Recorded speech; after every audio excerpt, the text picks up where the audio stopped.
Okay, let's unpack this. Today we're diving into something truly foundational, the very words that made America. Our deep dive comes from Akhil Reed Amar's incredible book, The Words That Made Us. America's Constitutional Conversation, 1760-1840. Such a great book. It really is. Our mission here is to explore the lively, often furious, and deeply personal debates that forged the American constitutional system. Yeah, the conversation, as Amar puts it. Exactly. We'll trace the foundational arguments, the surprising shifts, the key figures. Yeah. Washington, Madison, Hamilton, Jefferson. From the eve of the Revolution way up to the 1840s. Right, just before the Civil War really looms. So get ready to discover some forgotten seeds of independence and maybe see how those early debates still echo today. What's fascinating here is that Amar truly gives us this wide-angled view. It's not just the revolution itself. We're looking at the whole span, from loyal British subjects right up to, the early 19th century. And that shows how these arguments evolved, sometimes in really surprising ways, doesn't it? Totally. And it shows how those early debates, they really hold the keys to understanding later conflicts like nullification or even the Civil War. There are figures changing their minds too, like Jefferson and Madison. Oh, yeah. Amar points out how they sometimes held views they'd later, pretty pragmatically abandon when they were actually in power. You might think you know this story, but prepare for some hidden details, some surprising twists that really shaped how Americans thought about government. We're going to try and highlight some unexpected facts and connect the dots for you, showing why Amar's focus on the conversation itself is so illuminating. Absolutely. Okay, so here's where it gets really interesting. Let's start right at the beginning of Amar's period, 1760. Not really about revolution yet, more about a new king. Indeed. George III comes to the throne, 1760. London papers cover it all meticulously. Sure. But for the young king and his advisors, America was, Amar says, at best an afterthought. Even though the population had exploded. Exploded, sextupled in 60 years. So Amar asks this crucial question: how could London possibly project power over these distant, populous, fast-growing colonies? Yeah. That lack of attention, maybe lack of understanding, it really, it spelled trouble down the line. And that trouble started simmering almost right away, didn't it? The first big crack, that legal case, Paxton's case, the writs of assistance case in 61. That's it, kind of the first seeds, as you said. So what were these writs exactly? They were basically these sweeping, lifelong search warrants, gave customs officials just general authority to search and seize pretty much anything, anywhere. Wow. Lifelong. Yeah. And under British law, these things expired 6 months after a new king took power unless they were reauthorized. Ah, okay, so an opportunity. A perfect opportunity for lawyers like James Otis Jr. to challenge them. And Otis, he famously argued these writs violated fundamental principles, even called it akin to slavery. Strong words. Very strong. Now, legally, Amar points out Otis actually erred badly. He lost the case. The court did grant the general writs to Paxton. Politically, he won big time. He played to the crowd, the merchants, the smugglers, the consumers, and the Boston Gazette. They hailed his argument as totally conclusive. And it's interesting how John Adams later kind of misremembered it, framed it as more prophetic than maybe it was at the time. Right, maybe a bit of strategic remembering there. So yeah, the seeds of dissent were clearly there, but the full-blown revolution, not quite yet. Okay, and connecting this to the bigger picture, the French and Indian War. Right. Governor Hutchinson, who was a loyalist, he observed this new spirit aborning after the French were removed from the continent. Because the immediate threat was gone. Exactly. Colonists no longer feared the French nearby, so they started to chafe more under British control, and that led directly to the Stamp Act. Okay, the Stamp Act, 1765. This feels like a major turning point. It hit printed materials, but it was way more than just money, right? Oh, absolutely. The colonial argument was pretty straightforward. Look, older laws like the Molasses Act, those were trade regulations. People often dodged them anyway. But the Stamp Act, that was purely for revenue. And the colonists insisted quite firmly that only their own elected representatives could levy taxes on them. And London's response. London's counter was basically, Parliament is sovereign, full stop. Indivisible, illimitable power. They can regulate trade, they can tax for revenue. If they can do some things, they can do everything. No middle ground there. Not really. And ours shows the Stamp Act Congress 27 key figures from 9 colonies, often, as he says, strangers to each other, That was a huge demonstration of this budding intercolonial cooperation. Even if they weren't ready for representation in Parliament like Otis wanted. Right. They rejected that idea, but they were definitely starting to, quote, talk constitutionally to each other and were trying to talk to London. The conversation was underway. And the pace really picked up after that, didn't it? We get the Townsend duties. Yep. New taxes on imports. The Boston Massacre. Mm-hmm. And Adams defending the soldiers is key, as Amar notes, showing Boston wasn't just chaos. Right. And then, of course, the Boston Tea Party. Adams was pretty excited about that one. Oh, yeah. The grandest event, the sublimity of it charms me, he wrote. He saw it as a major escalation. So London's reaction, yeah, the Coercive Acts, 1774, trying to shut down the conversation. Exactly. Amar frames it as an attempt to end the constitutional conversation through brute force, which, raises that question, what happens when dialogue fails? It backfires. Massively. The Coercive Acts aimed to shut down debate, but instead they forced Americans to embrace entirely new, much more radical constitutional arguments. Like the Dominion model. Precisely. Creative thinkers, especially John Adams and James Wilson from Pennsylvania, they championed this idea. Each colonial assembly is basically its own little parliament, tied only to the king, not to Britain's parliament at all. That's a huge shift. It is. Amar says the colonists were far ahead of their time, really envisioning the future more clearly than the folks in London. And ironically, that model, it's basically how the UK relates to Canada and Australia today. Huh. But even with this new idea, cutting ties with the king himself still felt unnatural for many until 1775. What finally tipped the scales so fast? Well, Amar points to two main things. Actual war breaking out and Thomas Paine. Common sense. Common sense, exactly. Published in 76, Paine used this strong prose aimed at middling folk, really direct, punchy language. More tart than that of any previous constitutional tract, yeah.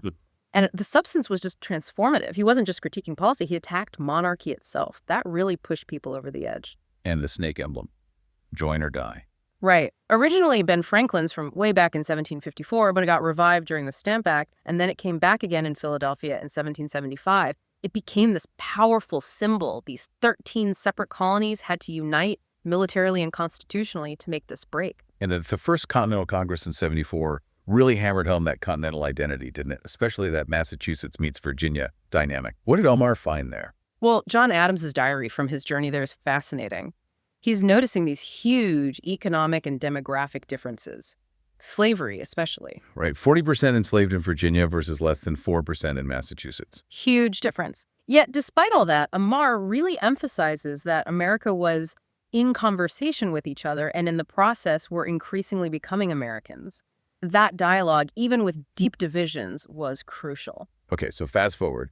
Debate, war. Yeah. Finally, the Declaration of Independence, though not on July 2nd, much to John Adams' disappointment. No, not quite. And notice, the Declaration declares independence from the king, not Parliament. Because they argue they were never really under Parliament anyway. Exactly. Their connection was only through the monarch, so the document lists all the king's wrongs. He's done this. He has done that. It's a very direct indictment. And the justification. Pretty much a standard Lockean justification for breaking the social contract, the birth contract. But Amar is quite critical about slavery here. He says the Declaration hypocritically sacrificed justice and truth on the altar of self-interest, unity, and military expediency. Though he adds the British weren't necessarily better on slavery. No, he's clear on that.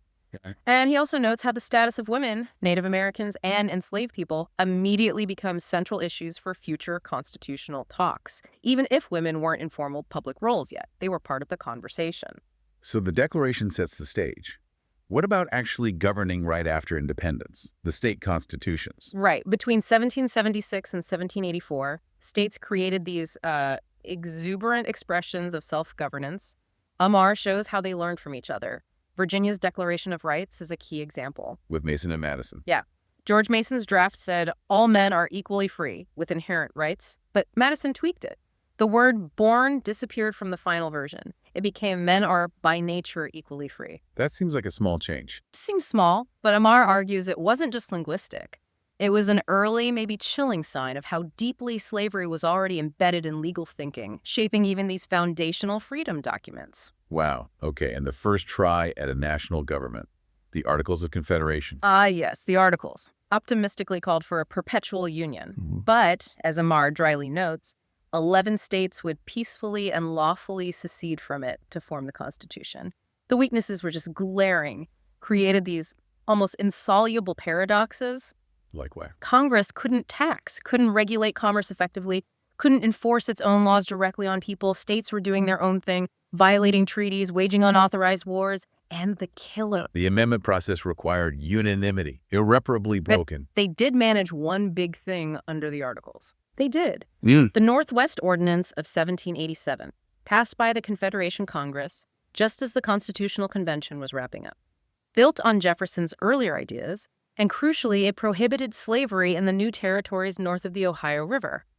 A major act of collective governance, despite the Article's flaws. So all those weaknesses, they inevitably lead to Philadelphia in 1787. What was the main goal there, according to Amar? The goal wasn't just any constitution, it was to fashion the best constitution that America would actually approve in the wide-open ratification debates that were coming. So they were already thinking about selling it. Absolutely. They started in secrecy, but Amar notes later leaks to the press actually helps buy the delegates time to work things out. And the ratification process itself, 87 to 88, that was a truly continental and fast unfolding American constitutional conversation. Newspapers, conventions. Exactly. Essayists battling it out in print, delegates debating fiercely in state conventions.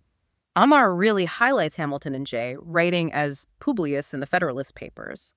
Their core argument for an indissoluble union, comparing it to Scotland and England, merging into Great Britain, that geostrategic argument, he says, was key in persuading the undecideds. And those pillar cartoons. Yeah, Russell's Pillars cartoons. Widely reprinted, charming little visuals showing states like pillars holding up the new federal structure as they ratified. Very effective propaganda. What about the yes but approach? Crucial. That was the Massachusetts strategy, basically. Ratify now, but strongly recommend amendments at the same time. Amar says this allowed anti-federalists to feel some ownership of the final product and really soften the opposition. A brilliant bit of political maneuvering. Okay, Constitution ratified. Yeah, really. Leading the new nation. Yeah. That had to be Washington, right? Who else? His unanimous election and unanimous re-election, Amar notes, just underscore his unique stature. His presence alone made the Philly Convention credible, and his leadership was essential to making the Constitution actually work. A master diplomat. And his personal decision to emancipate his slaves in his will, while private, sent this powerful, albeit delayed, public message about slavery. So one of the first big fights under the new system, the Bill of Rights, why so important, and what's the conversational angle Amar sees? Well, the Bill of Rights was basically conceived in the 1788 ratification process by the American people themselves. It was the price of ratification, a concession to the anti-federalists. Right. And Amar points out how many of its core provisions protect conversational rights. The First Amendment, obviously, speech, press, petition, assembly, the absolute tools of public debate. Makes sense. Even things like the Fourth Amendment on searches, echoing the old writs of assistance fights, and the Second Amendment on militias, which were seen as places for Republican discussion and engagement. They have conversational dimensions. And the 10th Amendment. Anything specific there? Oh, yeah. Amar highlights something crucial. The deliberate omission of the word expressly before delegated. The Articles had said powers not expressly delegated were reserved to the states. The 10th Amendment just says powers not delegated. And Madison intended that. He did. Madison himself, while still allied with Washington early on, explained they rejected expressly, precisely to allow for implied powers. Huge difference. Prevents the government from being completely hamstrung. Okay, what about setting up the executive branch itself? There was the decision of 1789, a really key moment. It established that the president could remove department heads, unilaterally didn't need Senate approval for firing, only for hiring. Why was that so important? It meant presidents could have, as Amar puts it, strictly faithful and entirely subordinate advisors in their cabinet. It fundamentally shaped the power dynamic within the executive branch. So government's up and running. Who's driving the agenda early on? Alexander Hamilton. Pretty clearly Washington's de facto prime minister. With his big economic plan. Exactly. The assumption of state debts, the national bank, these weren't just about money. Hamilton's goal was American national security by shoring up America's economy and creditworthiness. He saw how Britain's national bank was critical to its military success and wanted the same advantage for the U.S. But Madison and Jefferson hated the bank idea, right? Initially, yes. They opposed it fiercely as unconstitutional, worried about the slippery slope of expanding federal power. But, and this is Amar's point about pragmatism, when they got into power, they quietly abandoned several other elements of their earlier oppositional politics that were constitutionally unsound and basically became Hamiltonians in practice.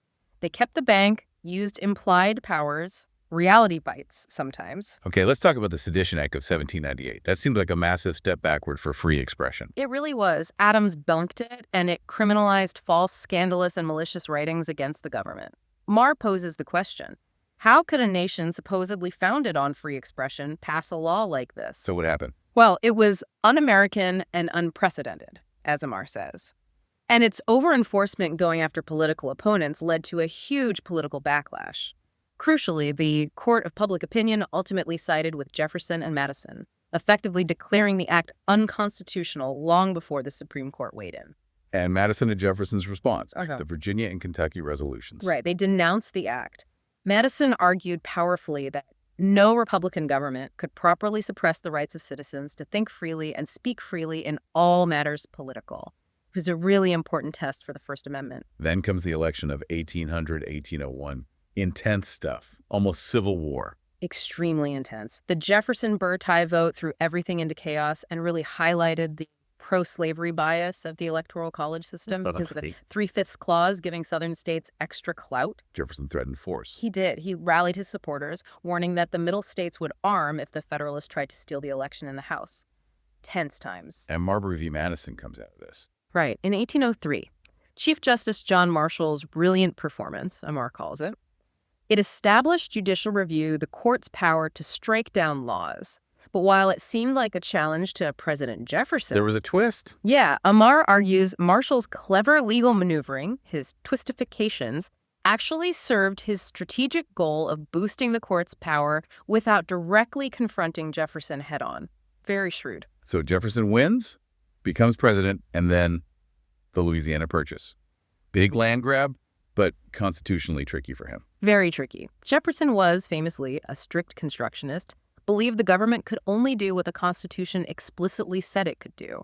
And the Constitution says nothing about buying vast territories from foreign power. He worried a lot about loose construction, thought it would make the Constitution just a blank paper. But in the end, the opportunity was too good, the national interest too strong. He basically abandoned his strict constructionist principles for the purchase. But Amar sees a missed opportunity there, too, regarding slavery. A huge one. Amar argues that right after this greatest triumph, Jefferson committed his greatest failure. He never proposed a federal statute excluding slavery from the northern part of the vast new Louisiana lands, the part where it wasn't already established. A massive inaction with terrible long-term consequences. Okay, moving forward. The Marshall Court's long tenure, 1801 to 1835. What was its lasting impact on this constitutional conversation? It fundamentally established an institutionalized constitutional culture, really cemented the Supreme Court's role. McCulloch, Maryland in 1819 is huge, unanimously upholding the national bank, explicitly affirming implied federal powers, and Marshall actually points back to that deliberate omission of expressly in the 10th Amendment. Connecting the dots. Exactly. And Martin v. Hunter's Lessee in 1816 established the Supreme Court's supremacy over state courts on federal law issues, arguing the national and state systems are one whole. And Marshall changed the court style, too. Big time. Amar calls it a revolution in the conversational relationship between the court and the country. Marshall pushed for single, unified, often unanimous opinions. The opinion of the court is, instead of the old practice of each justice writing separately, made the court seem more authoritative, clearer. Okay, let's wrap up by jumping into the age of Jackson. Many of these same debates seem to flare up again. They absolutely do. Jackson himself is seen by Amar as one of the most successful early presidents, alongside Washington and Jefferson, largely because he preserved, protected, and defended the Constitution during the Nullification crisis. So Nullification crisis, 1832. Calhoun's idea. Right. John C. Calhoun, Jackson's own vice president at the time, pushed the idea that a state could nullify, basically invalidate a federal law it didn't like. Echoes of Jefferson's old Kentucky resolutions. And Jackson's response? Forceful. His Nullification proclamation stated flatly that the power to annul a law of the United States assumed by one state is incompatible with the existence of the Union. He stood firm for federal authority. And Jackson also took on the bank. He did. He vetoed the bank's recharter bill in 1832, partly on constitutional grounds. And in doing so, he articulated this departmentalist view, The idea that each branch, Congress, President, Court, has an independent duty to interpret the Constitution for itself, challenging Marshall's idea of judicial supremacy. But slavery and free press remain flashpoints under Jackson. Absolutely. Jackson actually proposed a federal law to ban abolitionist materials, incendiary publications from the mail in the South, a direct federal attempt to curb free speech on slavery, echoing the Sedition Act fears. And violence, too. Yes, terrible events like the murder of the abolitionist printer Elijah Lovejoy just showed the real dangers faced by those trying to have this conversation about slavery. But Amar also notes women's roles were evolving. Definitely. He points to figures like the Grimke sisters speaking out forcefully against slavery and anticipates the Seneca Falls Convention of 1848. Women were starting to speak and write in brave new ways, connecting their own rights to the abolitionist cause. Though Jackson's record on Indian removal is a huge stain. A terrible stain. Amar notes Jackson followed Washington and Jefferson's lead on removal policies, pushing tribes like the Cherokee off their lands, the Trail of Tears. A major moral and constitutional failure of the era. Wow. What a journey through those founding decades. From those first whispers of discontent through the Revolution, the Constitution, those fierce early debates. It really is a story of continuous conversation. It absolutely is. And Amar's book constantly reminds us that the Constitution isn't just a static text. It's what we, with a capital W, have in common. Something shaped and reshaped by generations arguing, compromising, interpreting. The process matters. Hugely. He says the process by which a legal idea comes to life often influences the actual substance of the idea itself. How the conversation happens shapes the outcome. And it's a conversation that's still going on today, isn't it? Yeah. So what does all this mean for you listening now? The framers, the early presidents, they were all deeply involved in public debate, newspapers, pamphlets, speeches. What's the takeaway for us? Well, Amar ends the book on this note. If we don't like the document as it is, we can amend it, just like previous generations made amends and amendments. But he really stresses the need for facts for analysis, not just reflexive right-wing boosterism or knee-jerk leftist denunciations. We need an informed conversation. Exactly. Informed conversation.